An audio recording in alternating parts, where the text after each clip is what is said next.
Hi all, welcome back to my channel.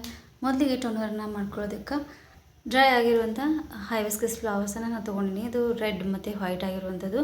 ಇದಕ್ಕೆ ನೀವು ಬೇಕಿದ್ರೆ ಫ್ರೆಶ್ ಆಗಿರುವಂಥ ಫ್ಲವರ್ಸನ್ನು ಯೂಸ್ ಮಾಡ್ಕೋಬಹುದು. ಮೊದಲಿಗೆ ಒಂದು ಬೌಲ್ ಒಳಗೆ ಎರಡು ಗ್ಲಾಸಷ್ಟು ನೀರನ್ನ ಹಾಕಿ ಇದಕ್ಕೆ 1 ಸ್ಪೂನಷ್ಟು ಮೆಂತ್ಯ ಕಾಳು, ಅದಾದಮೇಲೆ 1 ಸ್ಪೂನಷ್ಟು ಆಮ್ಲ ಪೌಡರ್ನ ಹಾಕೋಬೇಕು. ಇದಕ್ಕೆ ಫ್ರೆಶ್ ಆಗಿರುವಂಥ ಆಮ್ಲ ಕೂಡ ಯೂಸ್ ಮಾಡ್ಕೋಬೋದು.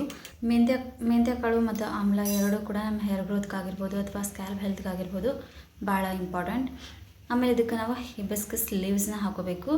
ಆಮೇಲೆ ಇದಕ್ಕೆ ಡ್ರೈ ಆಗಿರುವಂಥ ವೈಟ್ ಮತ್ತು ರೆಡ್ ಕಲರ್ ಇರುವಂಥ ಫ್ಲವರ್ಸ್ನ ಹಾಕೋಬೇಕು. ಅದಾದಮೇಲೆ ಒಂದು 8ರಿಂದ 10ರಷ್ಟು ತುಳಸಿ ಲೀವ್ಸ್ ಹಾಕೋಬೇಕು. ಅದಾದಮೇಲೆ ಸ್ವಲ್ಪ ಬೇವಿನ ಎಲೆ, ಅದಾದಮೇಲೆ ಇದಕ್ಕೆ ನಾವು ಕರಿಬೇವನ್ನು ಹಾಕಿ ನಾವಿಲ್ಲಿ 2 ಗ್ಲಾಸಷ್ಟು ನೀರು ಹಾಕಿದ್ವಿ ಅಂತಂದ್ರೆ ಅದು 1 ಗ್ಲಾಸಷ್ಟು ನೀರು ಆಗೋವಷ್ಟು ಇದನ್ನು ಚೆನ್ನಾಗಿ ಕುದಿಸ್ಕೋಬೇಕು.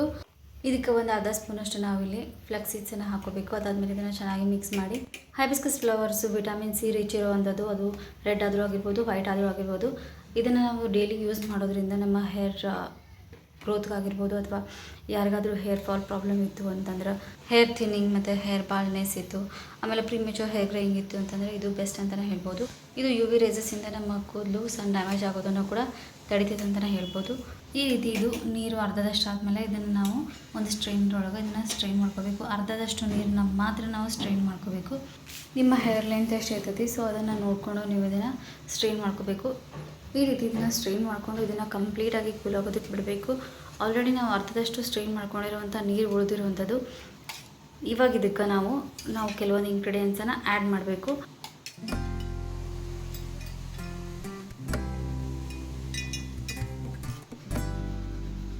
ನಿಮ್ಮ ಹೇರ್ ಲೆಂತಿಗೆ ಎಷ್ಟು ಬೇಕೋ ಅಷ್ಟು ಇದಕ್ಕೆ ರೀಟಾನ ತೊಗೋಬೇಕು, ಅಂದರೆ ಸೋಪ್ ನಟ್ನ.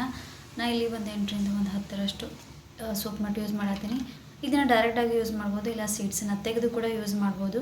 ಆಮೇಲೆ ಇದಕ್ಕೆ 1-2 ಸ್ಪೂನಷ್ಟು ನಾವಿಲ್ಲಿ ಡ್ರೈ ಆಗಿರುವಂಥ ಆಮ್ಲನ ತೊಗೊಳತ್ತೀನಿ, ತೊಳೆದಿಟ್ಕೊಂಡಿರೋದು. ಅದಾದಮೇಲೆ ಇದಕ್ಕೆ ಶೇಕಾಕಾಯಿ, ಇದೆಲ್ಲನೂ ನೀವು ಹೇರ್ ಲೆಂತಿಗೆ ಎಷ್ಟು ಬೇಕೋ ಅಷ್ಟನ್ನು ತೊಗೋಬೇಕು. ಅದಾದಮೇಲೆ ಡ್ರೈ ಆಗಿರುವಂಥ ಹೈಬಿಸ್ಕಸ್ ಫ್ಲವರ್ಸನ್ನು ರೆಡ್ ಮತ್ತು ವೈಟ್ ಆಗಿರುವಂಥದ್ದು. ಅದಾದಮೇಲೆ 1 ಸ್ಪೂನಷ್ಟಿಗೆ ನಾನು ಮೆಂತ್ಯ ಕಾಳನ್ನ ಆ್ಯಡ್ ಮಾಡತ್ತೀನಿ.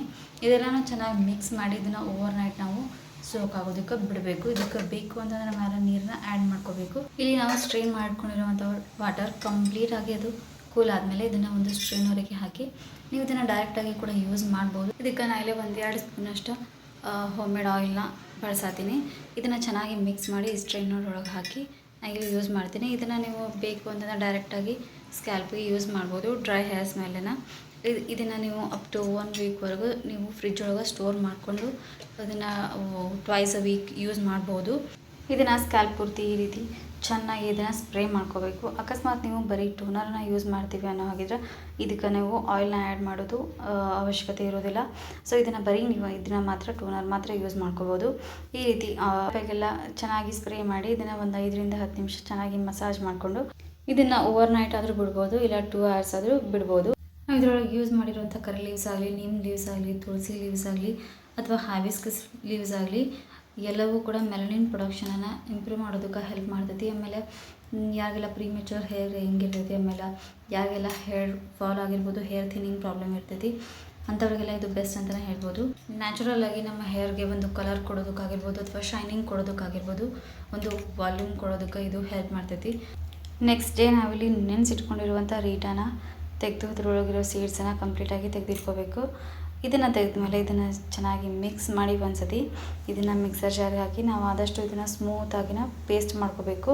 ಸೋಪ್ ನಟ್ ಮತ್ತು ಶೇಕಾಕಾಯಿನ ಯೂಸ್ ಮಾಡೋದು ಇದು ಟ್ರೆಡಿಷ್ನಲ್ ಮೆಥಡ್. ಆದರೂ ಇದರಿಂದ ನಮ್ಗೆ ಸ್ಕ್ಯಾಲ್ಪಲ್ಲಿ ಏನಾದರೂ ಪ್ರಾಬ್ಲಮ್ ಆಗಿತ್ತು ಅಂತಂದರೆ, ಅಥವಾ ಡ್ಯಾಂಡ್ರಫ್ ಇತ್ತು, ಇಚ್ಚು ಸ್ಕ್ಯಾಲ್ಪ್ ಇತ್ತು, ಅಥವಾ ನಮಗೇನಾದರೂ ಹೇರ್ ಫಾಲ್ ಆಗ್ತಿತ್ತು ಅಥವಾ ಹೇರ್ ಗ್ರೇಯಿಂಗ್ ಪ್ರಾಬ್ಲಮ್ ಇತ್ತು ಅಂದರೆ ಇದು ಬೆಸ್ಟ್ ಅಂತಲೇ ಹೇಳ್ಬೋದು. ಇದನ್ನು ಯೂಸ್ ಮಾಡೋದ್ರಿಂದ ನಮ್ಮ ಕೂದಲೊಳಗಿರುವಂಥ ಮೆಲನಿನ್ ಪ್ರೊಡಕ್ಷನನ್ನು ಹೆಚ್ಚು ಮಾಡೋದಾಗಿರ್ಬೋದು ಅಥವಾ ಹೇರ್ ಗ್ರೋತನ್ನು ನಾವು ಹೆಚ್ಚು ಮಾಡ್ಕೋಬೋದು.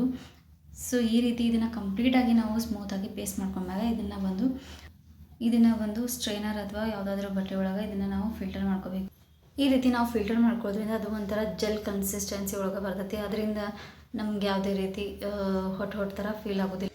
ಈ ನಾವು ಯೂಸ್ ಮಾಡಿರುವಂಥ ಮೆಂತ್ಯ ಕಾಳಾಗಿರ್ಬೋದು ಅಥವಾ ಫ್ಲಕ್ಸ್ ಏರ್ ಆಗಿರ್ಬೋದು ಅದರಿಂದ ಈ ರೀತಿ ಕನ್ಸಿಸ್ಟೆನ್ಸಿ ಈ ರೀತಿ ಇರ್ತೈತಿ. ಸೊ ಇದಕ್ಕೆ ನಾವು ಮೆಂತ್ಯ ಕಾಳನ್ನ ಯೂಸ್ ಮಾಡದೇ ಇದ್ದರೆ ಈ ರೀತಿ ಕನ್ಸಿಸ್ಟೆನ್ಸಿ ಬರೋದಿಲ್ಲ, ಅದು ಲಿಕ್ವಿಡ್ ಕನ್ಸಿಸ್ಟೆನ್ಸಿ ಒಳಗೆ ಬರ್ತೈತಿ. ಸೊ ಇದು ಈ ರೀತಿ ಕನ್ಸಿಸ್ಟೆನ್ಸಿ ಇತ್ತಂತಂದ್ರೆ ನಾವು ಹೇರ್ ಅಪ್ಲೈ ಮಾಡಿದಾಗೂ ನಮಗೆ ಯಾವುದೇ ರೀತಿ ಇರಿಟೇಟ್ ಆಗೋದಿಲ್ಲ. ಆಮೇಲೆ ಇದನ್ನು ಅಪ್ ಟು 15 ಡೇಸ್ವರೆಗೂ ನಾವು ಇದನ್ನು ಫ್ರಿಜ್ ಒಳಗೆ ಸ್ಟೋರ್ ಮಾಡ್ಬೋದು. ಇದನ್ನು ಹೇರ್ ರೂಟಿಂದ ಟಿಪ್ವರೆಗೂ ಚೆನ್ನಾಗಿ ಅಪ್ಲೈ ಮಾಡಿಕೊಂಡು ಇದನ್ನು ಅಟ್ಲೀಸ್ಟ್ 2 to 3 hours ಬಿಡಬೇಕು. ಇದು ಒಂದು ನ್ಯಾಚುರಲ್ ಶಾಂಪೂ ಆಗಿರೋದ್ರಿಂದ ಆಯಿಲ್ನ ರಿಮೂವ್ ಮಾಡೋದಕ್ಕೆ ಸ್ವಲ್ಪ ಟೈಮ್ ಬೇಕಾಗ್ತೈತಿ. ಈಗ ನಾವು ಬೇರೆ ರೀತಿ ಶಾಂಪೂನ ಯೂಸ್ ಮಾಡೋ ರೀತಿ ಇದನ್ನು ಯೂಸ್ ಮಾಡಿದ್ರೆ ಅಷ್ಟು ಬೇಗ ಇದಕ್ಕೆ ಆಯಿಲ್ ರಿಮೂವ್ ಆಗೋದಿಲ್ಲ.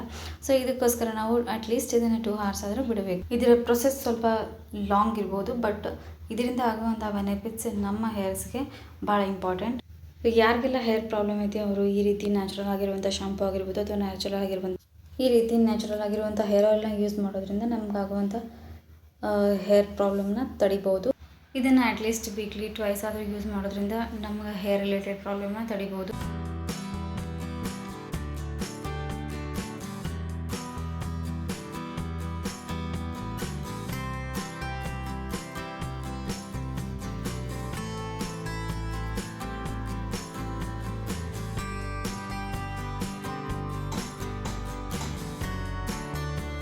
ಹೋಪ್ ಈ ಒಂದು ವಿಡಿಯೋ ನಿಮ್ಗೆ ಇಷ್ಟ ಆಗೈತೆ ಅಂತ ಅಂದ್ಕೊಳ್ತೀನಿ. ಈ ವಿಡಿಯೋ ನಿಮ್ಗೆ ಇಷ್ಟ ಆಯಿತು ಅಂದರೆ ಪ್ಲೀಸ್ ಒಂದು ಲೈಕ್ ಮಾಡಿರಿ, ಶೇರ್ ಮಾಡಿರಿ, ಹೆಂಗೆ ಅನಿಸುತ್ತೆ ಪ್ಲೀಸ್ ಕಮೆಂಟ್ ಮಾಡಿರಿ. ಯಾರೆಲ್ಲ ಸಬ್ಸ್ಕ್ರೈಬ್ ಮಾಡ್ಕೊಳ್ಳೋದು ನೋಡ್ತಿದ್ರಿ ಅಂದರೆ ಪ್ಲೀಸ್ ಸಬ್ಸ್ಕ್ರೈಬ್ ಮಾಡ್ಕೊರಿ, ಬೆಲ್ಲೈಕನ್ನ ಕ್ಲಿಕ್ ಮಾಡಿರಿ. ನಾನು ಮಾಡೋ ಪ್ರತಿ ವಿಡಿಯೋದ ನೋಟಿಫಿಕೇಷನ್ ಫಸ್ಟ್ ನಿಮ್ಗೆ ಬರ್ತೈತಿ. Thanks for watching.